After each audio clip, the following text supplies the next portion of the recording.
Welcome to the besthorrormovies.com podcast. That's www.best-horror-movies.com for the discerning horror freak. Welcome, horror freaks, to the besthorrormovies.com podcast. This is Don Sumner. Some of you might know me as the Horror Czar on the BHM community, the Ossery. And I am here today with Miss Dee Wallace. Dee Wallace is an actress, author, healer, and scream queen legend. Dee first ventured into the realm of horror in 1975 in the Stepford Wives, and then freaked out horror fans in films such as The Hills Have Eyes, The Howling, Cujo, and Critters. Miss Wallace is also featured as one of the most loved and enduring scream queens in the book Horror Movie Freak by yours truly. Miss Wallace has continued to delight movie fans, horror and non-horror alike, but has also made quite a mark as an author and as a healer. So with that, Dee Wallace, welcome, and thank you very much for joining me today. Well, I think you need to send me that, and I'm going to use it in lots of places. That was a great intro. Thanks, dude. Oh, well, you are welcome, and I'm happy to send it to you. So how in the world are you doing? I'm busy. Yeah? I'm really busy juggling a lot of awesomely great things. And I don't know. I just think it's fun putting together all of the parts of me that are me, you know? Yeah. Like talking to you about horror. And I just got off of doing a healing session with someone in Tokyo, Japan. And when I get off, I will be teaching an acting private, and then I have 2 hours scheduled to work on the latest edits of my third book that's coming out before I go speak at my spiritual center. So that's my day-to-day. Oh, my gosh. That's all today? It's like I get to explore all the parts of me that I love. And what better life could you ask than that, really? No better. That's fantastic. Well, you know, so I want to make sure that we touch on a little bit of all of those things that you just mentioned. It sounds like this day is a perfect little encapsulation of what you're up to. Yeah, pretty much. Yeah. Healing, acting, horror, writing. It's all. I just, take off one hat, put on the other, and it just seems to be easy and effortless for me. I want to invite everybody, all of your listeners, by the way, to Rock and Shock. It's going to be an awesome event this year. Anybody that's back that way to come in and see us all. So go ahead. You were going to ask me something. Yeah, no, that's fine. So starting with the horror stuff for really quick. As you know, your impact on horror has been tremendous. Some of the films that you have really brought to life are some of the most enduring and loved horror films to this day. And I'm wondering what has horror meant to you in terms of your career? And what I mean by that is, has it been limiting? Has it been expanding? Has it been what do you think about how prevalent you are and loved you are in horror? Well, horror films give an actress a really great ride. I mean, the actors get as great of a ride if they're truly committed as the audience does. Light little fluffy comedies, not so much. I mean, they're fun too. They certainly have a place in the repertoire for an actor. But if you want a real ride, you want an arc to play. Now I'm talking about a real horror film. I'm not talking about, hi, here's 6 characters. Let's see how different and innovatively we can kill them all as soon as we can. Yeah, torture porn. Yeah, it's slasher. It's not a true horror film. A true horror film develops a story. You have investment in the characters. You really care about them.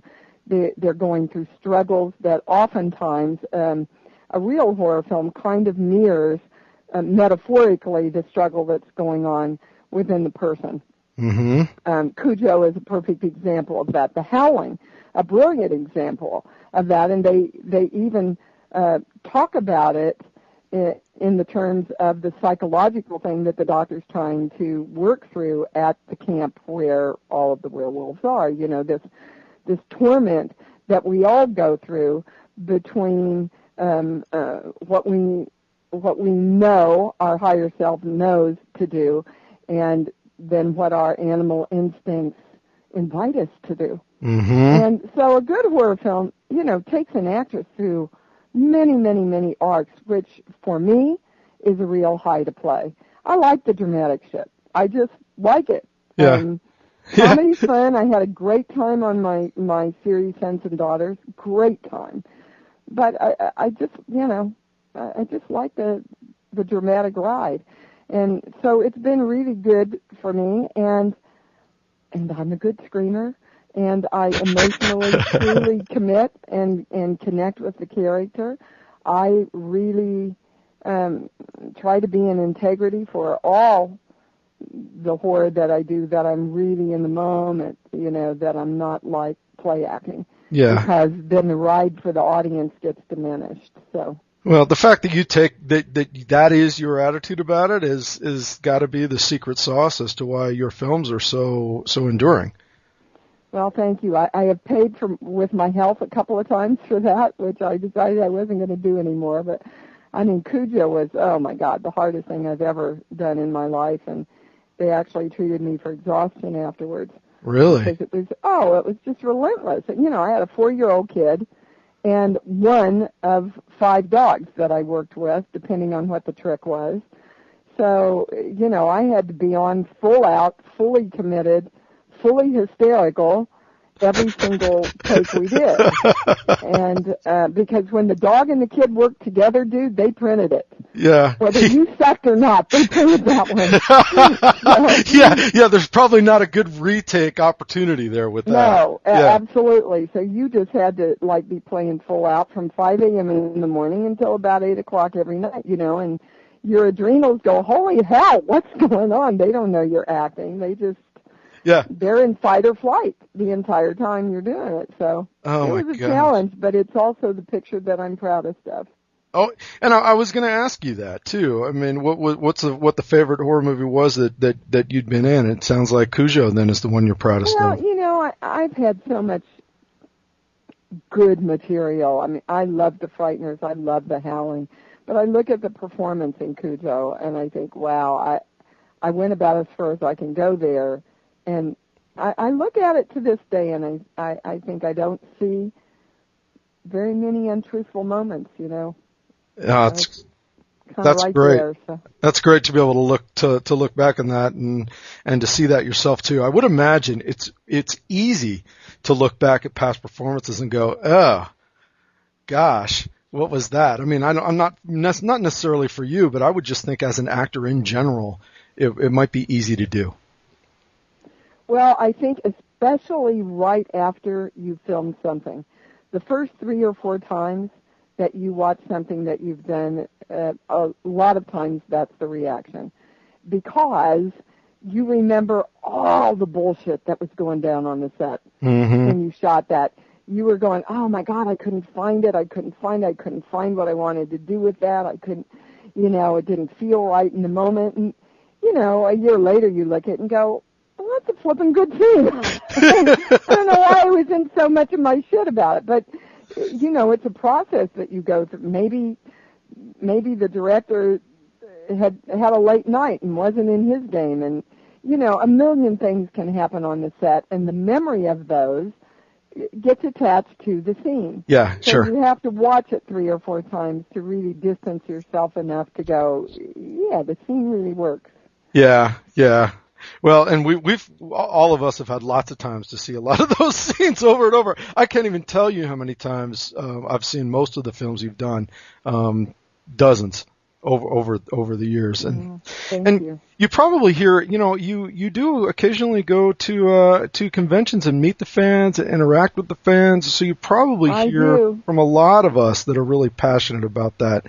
And I wonder, for someone that does that and speaks with what I call horror freaks, what is the craziest or wackiest thing that a fan has ever done or said at a convention that you could think of? Oh my God. I have to tell you, most of the fans that come up to me are flipping the best. Yeah. I love interacting with them. I love talking to them. I love connecting them. Horror fans have the greatest hearts. They're just beautiful people. I did a sci-fi convention one time, which is different than a horror convention. Okay. And I had a young lady come up, and it was at the very beginning of my healing work. And she proceeded to uncover various parts of her body to show me what she had cut out of her body. Oh. And my first reaction was a reaction. And my second reaction was the voice that said, well, Dee, you asked to be a healer, so balance whatever there is about this. Because this person obviously is in some kind of pain in order to have done that to herself, and then is kind of wearing her pain as a badge to share with everyone. Right. So within that, there was pain to heal. And as long as we don't go into judgment about that pain, then we get to participate in the healing of the world. When we go into judgment and reaction, we just add to what's creating all the disharmony everywhere. Because we're connected, we are totally connected with the one energy, no man's an island, all that BS that we've ever heard is true. Yeah. You want to heal the world, you got to heal yourself. And back to horror films, I think horror films allow you to do that in a lot of ways, because the world itself is so terrifying that when we can walk into a horror film and watch something truly horrific and learn to handle it, okay? Learn to handle our fears, much like kids do in the Disney films, with all the bad queens and everything. Right. It gives us a strength to go, wow, I can handle life. I can handle my fears. I have control over whether I scream and run out of the theater of life or not. So it's a lot of people go, my God, how can you be such a dichotomy? But I don't see it that way. I see it as all interconnected. And this isn't about me at all, but I agree with you I have a book called Horror Movie Freak that you're featured in, and I want to read you something really quick from. But when I talk about horror films, it's really the same kind of situation, although not put quite as eloquently as you just did, where you can face the most horrific situations, but your life isn't actually threatened, so you get to overcome it. You get to handle it in a situation that's not quite as threatening as actually being in it with a knife to you. Now, see how we attracted each other? That's pretty awesome, isn't it? Yeah, that is awesome. That is awesome. That's totally cool. So 4 Scream Queens are featured in the book Horror Movie Freak. Yourself, as well as Adrienne Barbeau, Jamie Lee Curtis, and Debbie Rochon. And thank you. I'm in really good company. Yeah, you're the best. You 4 are the best. And the quote that encapsulates you that I have here is, Wallace is a special kind of Scream Queen, pure but with an edge, and always the voice of reason in a maternal way. She proves that when things get really, really bad, running home to mom is never a bad idea. How do you think that compares to who you really are? Because that's my impression of you from your movies. I think that's incredibly astute, Don. I do. And, at some point, we have to become our own moms. Yeah. And run home to ourselves and take care of ourselves. But absolutely, I mean, the maternal beingness, the maternal energy, the energy that nurtures us, supports us, comforts us, embraces us, that's always the energy to heal with. And for a long time, that feminine energy has been held down and sublimated. And for the first time, the masculine and the feminine are coming together with the child so that they're all working together. And the power in the world is going to awesomely take off because of it. Well, and that's leading me into in 2000. I liked your book, by the way. Oh, thank you. I did. I really liked it. I thought it was a very intelligent rendition, informative look on the genre. So thanks. Wow. Well, that means a lot to me to hear you say that. Thank you so much. Now, in 2008, I believe, is when you published the book Conscious Creation. Is that? Mm-hmm. So, and that's leading into, a lot. You're talking a lot about energy and about healing and about, really, although I don't think you used the word, I'm kind of getting in intention and living on purpose and so tell me a little bit about that and what you're doing there and kind of how you ended up writing a book about it and becoming so involved in that kind of direction. We were very poor when I was growing up. My father was an alcoholic. He ended up committing suicide. Someone in the business hurt me considerably, which was devastating to me, and I lost a lot of my power. I lost Christopher Stone, my husband, the father of my daughter, at a very, very early age of 55. Suddenly, actually, while I was shooting the Frighteners. Oh, goodness. And, after all of that, I dropped to my knees one day because I had been a pissed-off victim for 20 years. Dee went on to describe how when she dropped to her knees, she said she didn't want to be a victim anymore. And the act of asking, because we all, according to Dee, can heal ourselves, we just have to ask for it, caused a big zipper to open up, as she said. And all kinds of information on how to heal yourself and how to remove your blocks really came pouring out. And that led to writing a book in 2008 called Conscious Creation. And I've got some clips here a little bit later that really kind of describe what that work is about. And from her radio show, there's the book Conscious Creation from 2008 is available now on Amazon. She's also doing live workshops and healing sessions with individuals around the globe.